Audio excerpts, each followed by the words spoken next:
Hi, I'm Clara, and I'm a first-year linguistics student here at King's College, Cambridge. Now, if you're not sure what linguistics is, it's the scientific study of language. So, unlike MML, where you're learning one or two specific languages, linguistics looks more at language as a concept. So we look at a really wide range of things. For example, how children learn to speak, or how sentences are structured. Come along with me for a day in my life, and I'll show you what I get up to. I started the day off with a quick breakfast before heading over to Sidgwick site, which is where most of the humanities faculties are based and where most of my lectures and supervisions are.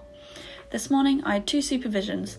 In the first one we were talking about an essay we'd written, and the second one was a discussion of a problem sheet, so it was a really nice mix of tasks to start the day with. Then I grabbed a sausage roll for lunch from one of the cafes at Sidgwick and chatted to some people from my course before heading to the lovely MMLL, which is Modern and Medieval Languages and Linguistics, library to do some work.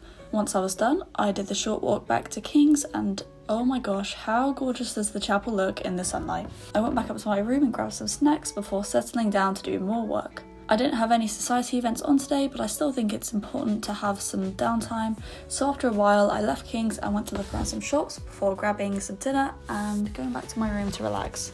Today was a very typical day in my life. As you saw, I had two supervisions, though we also have lectures some days where the whole of linguistics cohort from my year gathers together and we listen to a lecturer talk, and then our supervision tasks are often based off what the lecture was about. Thank you for coming along with me for this day in my life. I know that I find these sorts of videos very interesting, so I hope it's been helpful to you if you're thinking about applying or you're just curious to see what a typical day might be like. Of course, my experience isn't everyone's, it varies very heavily by subject, but for me personally, this is what a typical day would be like. If you have any questions, please don't hesitate to reach out, and goodbye.